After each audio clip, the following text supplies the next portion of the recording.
Welcome to the Melanin Jelly Project Conversations, a podcast that celebrates diversity and representation in children's storytelling, entertainment, and edutainment. I am the host, Olunosen Louisa Ivaze. On this podcast, I chat with authors and creators of children's books, entertainment, and edutainment. This is also a collaboration with the Ottawa Black Book Club. So I also want to say welcome to your mom, Oyinlade. Good morning. Good morning. Thank you. Oh, thank you more. Thank you more. I read Ojoanuoluwa's book, and when I read it, I smiled because it brought back a lot of memories. And when I was her age, and I used to write, all this kind of stories. I would write stories and give to my friends. My friends would always be waiting. Louisa, is there anything for us to read today? Is there anything for us to read today? So, welcome to our Conversations podcast, Ojoanuoluwa. Ojoanuoluwa is our first. We've had a young person read on this podcast before, but she's our first young guest that we're having, and we're excited. And beside her, next to her, is her mom, O.Kehinde. Welcome to this podcast. This podcast is, I set up this podcast to celebrate writers in general, writers of children's books. So for a young person to write this, it's a good way to encourage you. So tell me about yourself and what inspired you to write this book. Because I read the book and let me show you what I did. I made some notes because I learned from it too. I didn't attend boarding school. So this book opened my eyes to the drama of boarding school. Look, I was so angry when I read it. I said, is this how mean kids can be in boarding school? So tell me about yourself and what inspired you to write this book. Well, what inspired me to write this book is that when I was like 9 years old, I just finished reading Mallory Towers and it was very interesting. So I was like, if Ed Blyton could write this book, then so can I. So I took my computer and I started to write down some things. My younger sister actually, would stay by my side and be helping me to point out some errors and be listening to my story. Okay. So tell me about you. So who are you? Who is, Ojoanuoluwa? Who are you? What do you do? Tell us, are you a student? Are you a businesswoman? Tell us, what do you do? Who are you? Who is Ojoanuoluwa? Well, I'm a student. I'm 12 right now. I'm going to turn 13 next month. Oh, okay. And I'm currently schooling at Queen's College. At Yaba, Lagos. Okay. And I live with my parents and my sisters. Mm-hmm. I have an elder sister and I have a younger sister. Okay. So to have written this book, do you want to become a writer in the future, or is something you want to do on the side? It's something that I want to do on the side. My main focus is that I want to become a pharmacist. Pharmacist, okay. Or a pediatrician. Oh, fantastic. So it means you are in the sciences. Yes. Okay. So that's interesting. I was in the sciences too. I wanted to actually be a gynecologist. Yeah, but when mathematics and chemistry did me gbas-gbos, I had to respect myself and go to the arts. I was doing all of that while I was also writing on the side. Okay, so let's go into your book, Summer High. Because you mentioned Mallory Towers. I read Enid Blyton's too growing up. I read Enid Blyton's. I read a lot, Famous Five, Secret Seven, Nancy Drew's. I read all of them. I was a voracious reader. And I remember that one thing that struck me with your book was first of all the title, and then the characters are foreign characters. Why are they foreign characters? Why was there no BC, Binte, They are foreign characters because I can't really, in my mind, I didn't really picture writing the characters from Nigeria. So that's why. Okay. But the incidents, all the things that happened in the book, Are these things that have happened in your school, or they were just things you just imagined? Most of them might have happened to my school, and some of them I imagined it. Okay, good. All right, so let me go into the characters in your book. So Lily Rose, tell me about Lily Rose, because she seems to be the main character, and things seem to be happening revolving around her. So tell me about that character, Lily Rose. Well, Lily Rose I depicted her as an 11-year-old child who lives with her parents, Mr. and Mrs. Rose, and her best friend is Ella Roberts, and Ella has been her best friend since like preschool. Okay. And Ella's parents and Lily's parents have been friends ever since then. Okay. And then this annoying girl called Ellen, you understand? I noticed that Ellen comes from a rich home and she's always bragging. Why? Why did you choose to make her rich? Why was she not a poor girl, and why was she not a bully because she was poor? Why was she a bully because she was rich? Because in this world, normally we depict bullies as rich and snobbish people. Mm-hmm. So I believe that if Ellen was poor, it would make a good reason for others to bully her instead of her to be the bully. Okay, I see. So here you spoke about my boarding school experience. Lights out by 9 p.m. and no loitering. Is that what it's like in boarding school? Remember that I told you I didn't attend the boarding school, so I'm here for you to teach me about boarding school. Tell me about boarding school. What's it like? Tell me like a typical day. Describe a typical day in a boarding school from when you wake up in the morning. What time do you wake up in the morning in boarding school? Well, I didn't actually attend boarding school, but during my time, everybody around me was forced to be a boarder. Because of some health issues, I wouldn't be a boarder. But I hear a lot of things that happen in the boarding house areas because of my friends are boarders, and they're like, normally they're supposed to wake up at 5 a.m., but they force them to wake up like around 3 a.m. Okay. Lights out is supposed to be by 9, but some of them, they are not that tired, so they sleep by 10. Okay. Their prep time is by 7 to 8. And they have their lunch after closing. Okay, what is prep time? What do you do at prep time?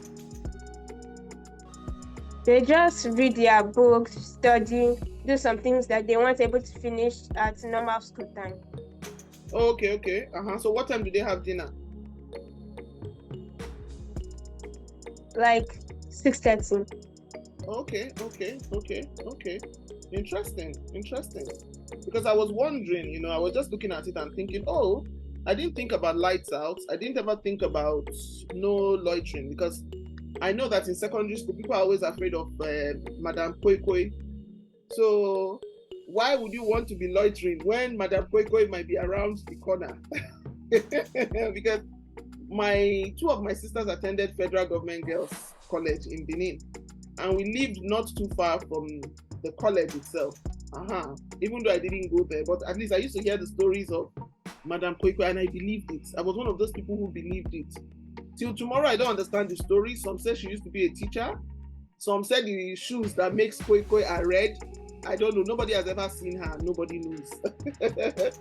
So, you said here in the book, you said Grace. You mentioned a character called Grace, and Grace is a cousin to Ellen, right? Ellen. Yes. And Grace lost her father. Yes. Okay, tell me about Grace's character, because I remember that Lily Rose became head girl and Ellen became assistant head girl. But Ellen was not nice to her cousin Grace, which is strange, because if she's rich and her cousin is poor and has no dad, I expect that she'll be kind to her and she'll be helping her because she is rich. But she was not nice. So tell me about the character of Grace. Who is Grace? Well, as you said, Grace is the cousin of Ellen. And the reason why I feel Ellen wasn't nice to Grace is because she had that snobbish, arrogant character, feeling that she's better than her cousin, so she wasn't kind to her cousin. Okay. So, I would like you to read a chapter from your book to us. So let me know the chapter, and I'll open so that I can also open it here. What chapter would you like to read?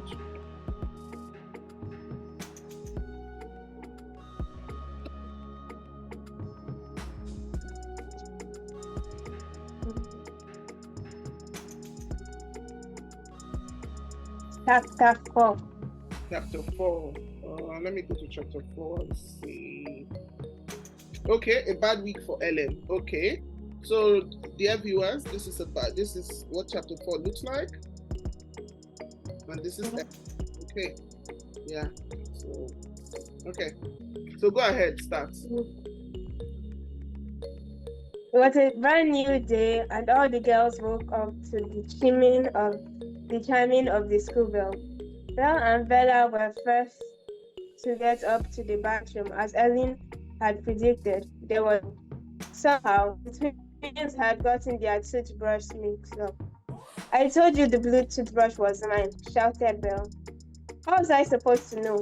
I also have a blue toothbrush, and I found it in my night case yesterday," Bella spat back. The argument went on until Ellen opened the door with aggression and shouted, "Will you two keep quiet? Other people need to use the bathroom." Her voice started to creep the twins, causing them to ram into each other. Ellie's toothbrush was knocked off her hand, and in the process fell into the serious. "You two are idiots. Look what you have done. My toothbrush is in the toilet," she wailed. Ellie was about to give them a thorough dressing down when Ella interrupted. "Hurry, or you will all be late for class." So they each hurried their bags, put on their uniforms, and headed for classes. Poor Ellen couldn't brush her teeth, so decided to take a minute instead. In class, Miss Mitchell was furious. Somehow, someone had stolen all the scripts from the upcoming preparation test. At the beginning of each term, all students were required to take a preparatory test to assess their abilities. She decided to search everyone's bags, and she was shocked to find them in Ellen's bag. "Ellen, you naughty little girl, why would you cheat?" A rather surprised Ellen denied putting the papers in her bag, but Miss Mitchell did not believe her. "I didn't do that, ma'am. I have no idea how those question papers got into my bag." "Oh, please, of course you do. Or did they grow next overnight? Perhaps they walked into your bag." At this, the class interrupted in laughter. "Silence! Nothing is amusing about an attempt to cheat. You have only resumed here, and you displayed such disgraceful behavior. For committing this act, you will take the test the day after everyone else has listened. Also, you have a different set of questions altogether." "It isn't at all. You will also be compelled to take extra lessons every weekend for a month." Ellen was furious. Who could have done such mean thing to her? She must find out. Perhaps it was the twins, Bella and Bella, she thought. They already had flushed my toothbrush down the toilet. Downcast, she went to her seat in tears, and tears streamed down her face. She tried to wipe her eyes as she concentrated on the lesson. That was when she noticed a folded piece of paper on her desk. Someone had sent her a spiteful note to "Goodness, who would have thought the assistant head of the first form is nothing but a shameless cheat? Oh well, hardly surprised now, isn't it? It is Ellen after all, who cares nothing for her looks, money, and rich friends. And if you don't know who it is Grace Mitchell. Gracemichelle. Perhaps you've forgotten how to spell." Ellen threw the letter away angrily. She knew she must have been the one who framed her. They both hated each other. The first lesson ended, and so did the others that slowly followed, and it's soon time for PE, physical education, otherwise known as sports. In today's PE class, they were having a swimming exercise. Most of the girls were pretty good swimmers already. However, Miss Pretty Face Ellen would have nothing to do with the water, not only because she couldn't swim, but because she thought the other girls looked silly and childish, splashing around like that. The PE teacher, Miss Joy, told Ellen to just sit and watch, but she wasn't enjoying that as the other girls in the pool kept splashing water on her and getting her uniform wet. Just as she decided she had had enough and she was about to leave, a girl pulled her into the deep end of the pool. She did not know who pulled her, as whoever it was dived back into the water in a flash. In the meantime, she flushed her hands in a desperate attempt to get out of the pool. Luckily, Miss John swam to her rescue, caught her arms, and lifted her out of the water. She gave her a blanket to cover herself and took her to the matron. A few days later, Ellen had a cold. She was worried because she had tested, and she still had a lot of extra lessons. The cold was going to get worsen her situation. Miss Mitchell was kind enough to postpone her punishments to the following month. Ellen needed to find out who had done all those horrible things to her. She decided to set a trap for the person. She decided to put one of her valuable things in one place to use it to ensnare the person. She hoped it would work, but first she must get one. Meanwhile, the rest of the girls were given a play presentation project that was due to the end of the term. They had to come up with a play and present it on the stage in the school hall. They were very excited that they were going to organize and present a play. Ella, being the head girl, was in charge of selecting the characters. Rehearsals were to start on Saturday, and she was so excited. However, Rosalinda was not. A play? I'm not good at plays. I say everything wrongly. I don't think I'm fit into any of the characters. You needn't worry about that, Ella said. I will find a place you can fit in. I hope so. I have no special talent, and I don't think there is anything I can help you with. I should just drop out of the play. You see, Rosalinda likes to worry a lot. She doubted her abilities even before getting a chance to prove them. That was exactly what she was doing now, but Ella would have none of it. Though you wouldn't, Ella said firmly.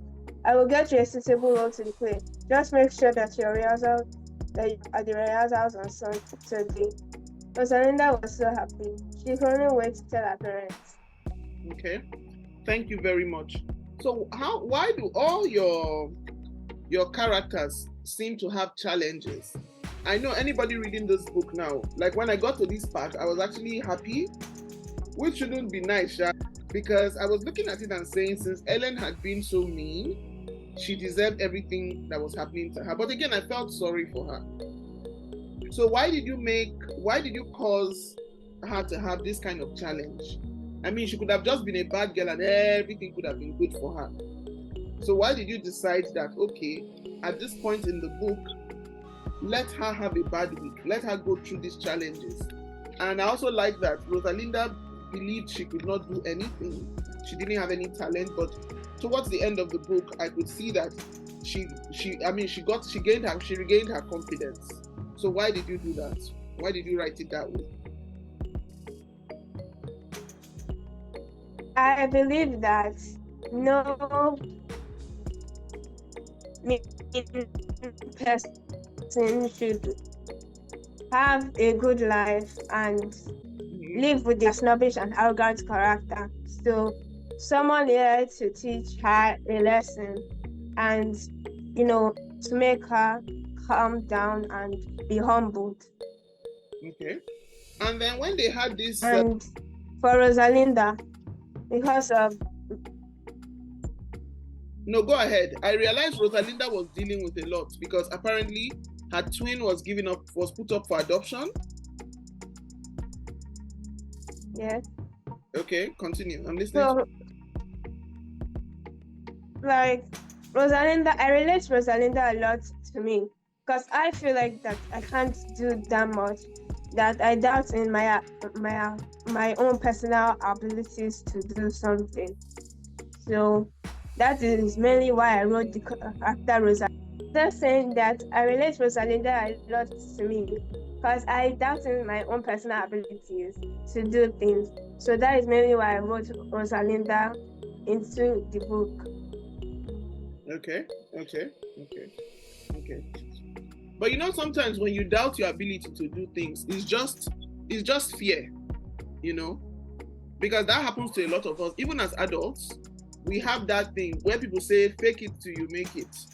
We sometimes have doubts when we are, like, for me, when I want to do presentations at the office, I always have that doubt that my presentation might not be good enough.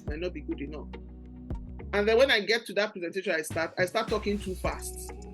And then by the time I finish, people come to me and they go, "The presentation was very good." And I'm wondering, but I was thinking that it wasn't that good. So everybody struggles with self-doubt. But I just want you to understand that it's just fear. It doesn't mean that you can't do it. It's just fear. So I like this party, this feast they had in the common room. But they were punished because somebody saw them. So how come there were a lot of amebas in your book? People were always seeing things and going to report. Why? Why were they always reporting?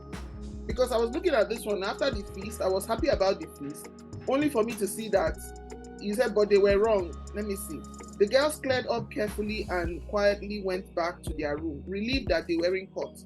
But they were wrong. A second former named Meliko saw everything. And as usual, she went to report. So they now punished them. How come there were always people ratting on everybody? Why? Is it because it's a girls' school and they say girls gossip a lot? Yes. And also, I relate that to my school. My experience at Queen's College has made me to see that when people have a secret, there are some people that will go and tell their other friends or to go and report because of the secret that they told them they did not do well. The secret was not the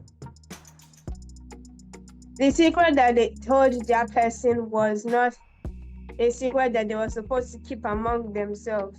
It was a bad thing that they were not supposed to do. So one of them will go and report about that. I think that happens in boys' schools too. I think it happens everywhere. Everywhere you have human beings, there's always that one person. I don't think it's gender specific. There's always that one person. You know how you have, sometimes as adults you are discussing, when people are discussing, they will always say, don't say this thing where this person is. So it's not as if they are bad people, though. Some people just can't help it. They just have to repeat everything they say, everything they hear, or they just have to say everything they see. So yeah, so I don't think it has to do with gender. I think maybe you are writing from that viewpoint because you are writing about school. And then here, so they were given a punishment to write a 500-word essay on why they shouldn't do midnight feasts. And Ellen, being the head girl, was given 600 words. Okay, that's a responsibility. So I see that at the end of the book, Ellen was the one. I was actually surprised that she was the one who came to say that, where she was saying, I'm talking about how spiteful, bitter, envious, and unkind we have been to one another since we started our studies here. If student A isn't hating on student B, student C is plotting mischief against student D, while student E is scheming to make student F miserable. I am tired of all these madness. I know I played an active role in it, and I'm sorry. I want us all to be good mates and friends and to have each other's backs. I believe, for me, this is the most powerful statement in this book. The fact that she realized that everything she had been doing to other kids was wrong and how it was making them feel. So why do you think that, why in the end did you write this type of resolution? That's to make it, reframe the question. Why in the end did you make Ellen realize that everything she had been doing was wrong, and why did you make her apologize to everybody? Why? I made Ellen do that because of everyone deserves a second chance, and Ellen doesn't need to be framed or titled as the bad person in the book all the time. So I made it so that she will be known as a kind person at the end, and all of them will become friends, and everybody won't hate, and especially the readers. Okay. So what do you hope people can learn from reading this book? Because me, I learned about secondary school. I learned about boarding house. At least that's my own takeaway from this. I learned about boarding school. So what do you hope readers, young readers, and even we as adults can learn from your book? Because we learn from everybody. We don't know everything as adults. We don't know everything. I can learn from you. You can learn from me. So I've learned this from you about boarding school. What do you hope your readers can learn from reading this book? Well, I hope that people learn that other people come from different backgrounds. Some people are poor, some people are just there, and some people are very rich. Okay. And because they come from different backgrounds, they have different attitudes to one another, especially since all of them's first time in a boarding school facility. So I want them to learn that even though you have an arrogant or snobbish character, you can still change your ways before your attitude gets to you and people start to hate you and despise you, just like Ellen did. Okay. So how do you think that other young writers like yourself in Nigeria can be encouraged to keep writing? Because I remember when I started writing stories like this, a lot of people didn't understand what I was talking about. A lot of people didn't understand why I was writing, why I gist. I was more interested in writing stories and sharing with my friends. So how do you think that for young people who are interested in writing, they can be encouraged? Do you think parents need to encourage them more, or aunties and uncles? Who do you think needs to encourage them more? I think their parents need to encourage them more because their parents are the ones that are closer to them, or like their aunts and uncles who could be in another country or another state from them. Okay. So tell me about your writing process. How do you write? Do you write after school? Do you wake up early in the morning to write? Do you write on weekends? How do you write your stories? I write like after school and during break time, when I'm done eating or while I'm eating, I'll be writing.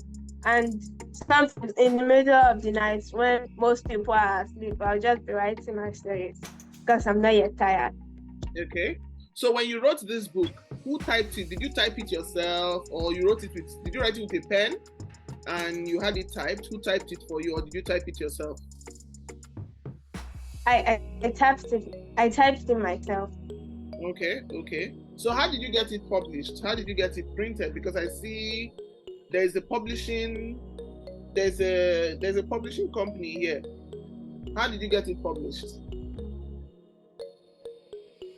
Well, it was all thanks to my mom. I was begging her that she should help me to publish the book, and then she now found these publishers on Instagram, and she now contacted one of them, and they should help to publish one of my daughter's books. And from then on, in the process, we decided to publish the book. They were the one that came up with the photograph, but I was the one that picked it. Okay, that's nice. Are you working on anything new now? Are you working on anything? Yes. What are you working on? Tell us about your new project.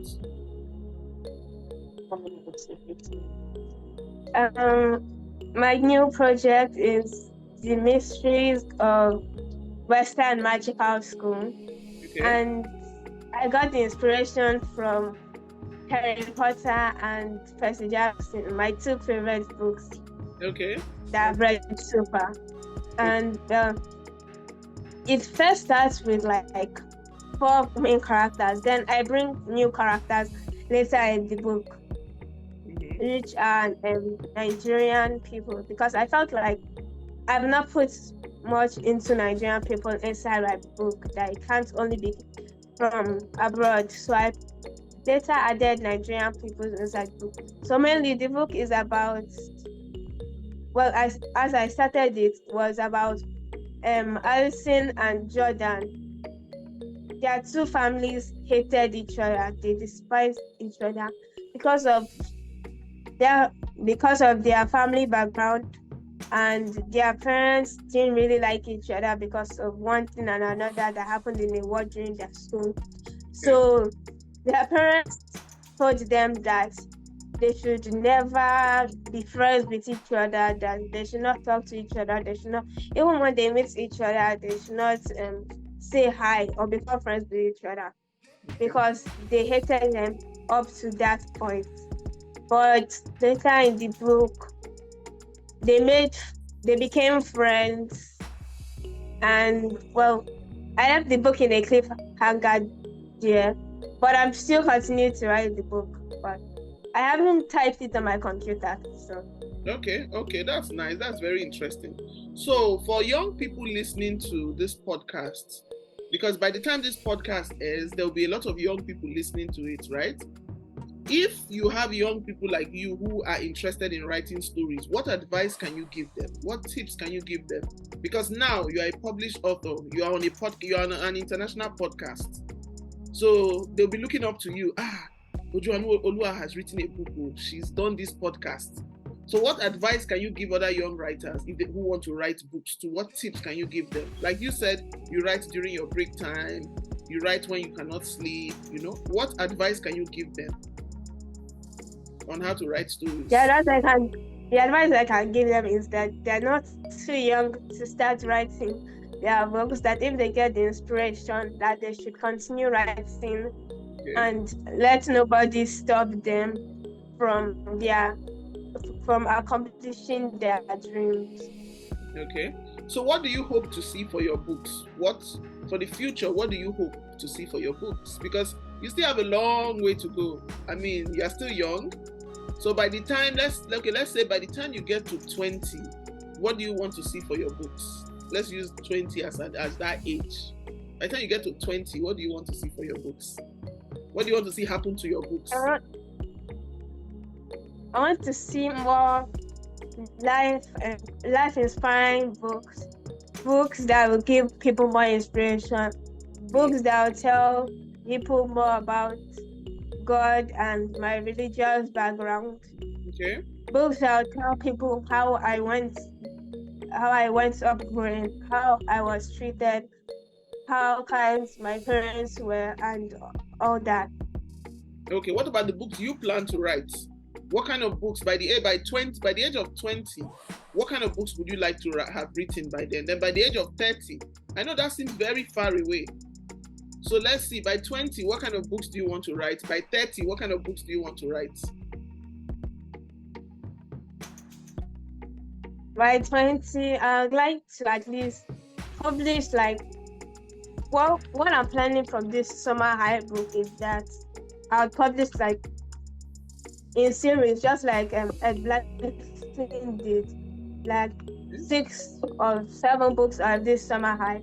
I was thinking of doing a summer high, in my school, Queen's College, yes, also King's College. So I was thinking of making summer high, but in a boy edition, it will be an all boys school. Okay. I was also thinking, by maybe 30, I would have already finished the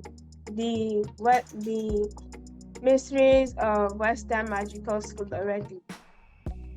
Okay, well that's nice. So are you ever going to write about a mixed school? Because I know your school is an all-girls school. I went to a mixed school. So are you going to write about a mixed school in any of the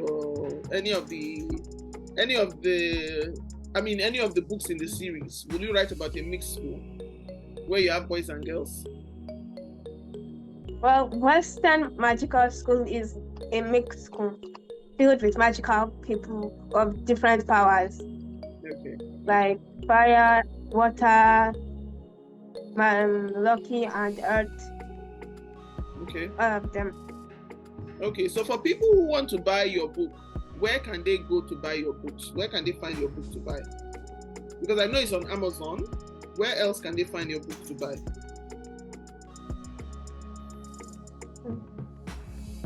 Or let your mom answer that. Where can they find your book to buy? It's on Amazon, but we're still trying to get into some of the bookshops here in Nigeria. So we're on it, yes. But most times they might have to contact us. Most people have had to contact us, and we've sent the books even outside Nigeria as well. Okay. So for now, okay, they need to contact us. So what is, if people want to find you on social media, or for now your mom on social media, let's say people want to follow you on Instagram, because now a lot of young people use Instagram a lot. Even we too, we use Instagram. It's easier to find people. I know a lot of people now say, you young people say Facebook is outdated, but we still use Facebook. So if we're going to find you on social media, or your mom, how do we find you on social media? Instagram and Facebook, how do we find you? Yeah, then the Instagram handle is oyinladeolayemikehindeb. It's just the same as the Facebook as well. oyinladeolayemikehindeb. oyinladeolayemikehindeb. Yes. And the same as Instagram. Yes. Okay, so I would like to say a very big thank you. I'm so proud of you. Like I said, when I saw this book, I had a good smile. I just smiled because it took me back. So to see that your parents actually encouraged you, went as far as having your book published, it's a blessing, and it's a big thing. In my time, I used to use my notebooks. I'll get my notebooks, then I will staple it, and then I will do all my drawings inside, my illustrations, and then I'll give to my friends to read. I was always writing something. Yeah. But in my time, it was very different. You were not getting that kind of encouragement and motivation that a lot of young people are getting these days. So I would like to encourage you to keep writing, because of all of us who started writing back in the day, I'm the only one who is still writing. All my friends have gotten caught up with life and other things. Nobody's writing anymore. All those are my books. You see, these are my books in the background here. See, these are all of that. See, all these are my books in the background. Then I have some of my adult novels in there that I have written. Let me see, hold on. Tomorrow I have stories in the park, so I'm going to read stories to children in the park here. This is one of my children's books. And I also made dolls for the books. So let me show you. So there's this one, because my very first job was as a teacher, as an English teacher. And here I was teaching people about African hairstyles in this book, because a lot of people don't understand. So this is Mrs. Ojo. This is Bantu knots. A lot of people don't understand a lot about our hairstyles. So the shuku, all of that. I had that. Then this one. So I have it in English and in French. Then I also have books that I write for adults, you see? And then I made these dolls for young people. I mean, you're a big, so this won't mean anything to you, but this is for young children who are looking for what to hold on to. So I'm showing you all of this just to encourage you and to let you know that the sky is your limit. I don't like to say the sky is your limit. Your limit is beyond the stars. Anything you set your mind to do, you can do and you can achieve.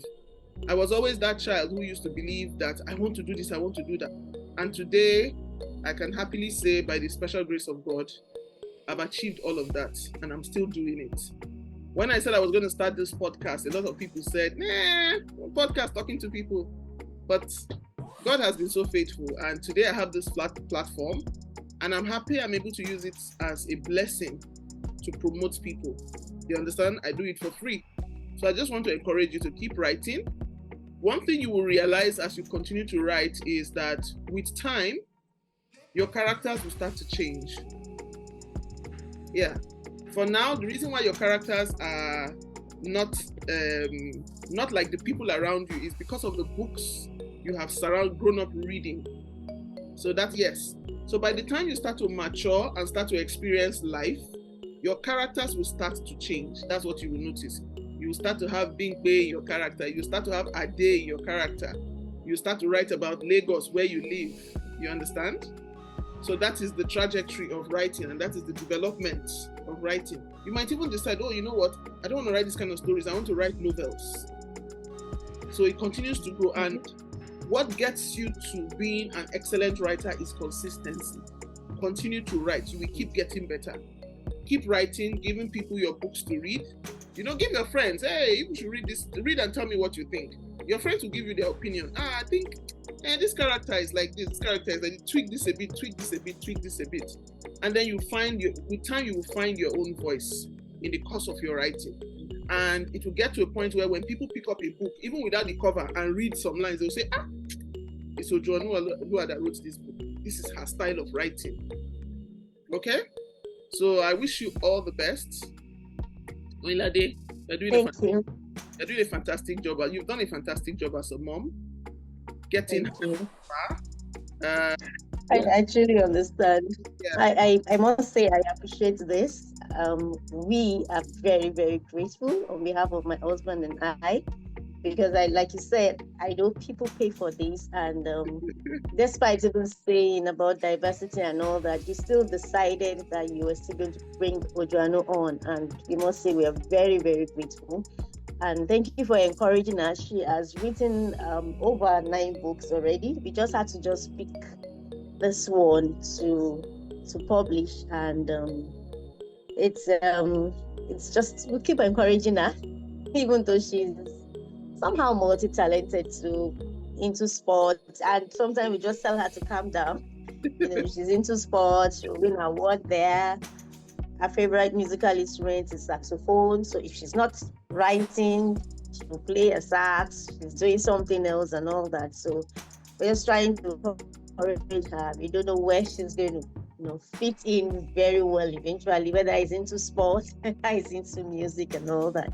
So we want to say a very big thank you. We appreciate this opportunity that you have given to us, and also helping to publicize the book, because it has been one of our major challenges. Actually, it has been, and this is a very, very good one, and I trust this will go a long way. Thank you so much, ma. Thank you. We appreciate you. Thank you. And God bless. Thank you, Ma. Thank you. Okay. Thank you. Bye. Thank you. Bye.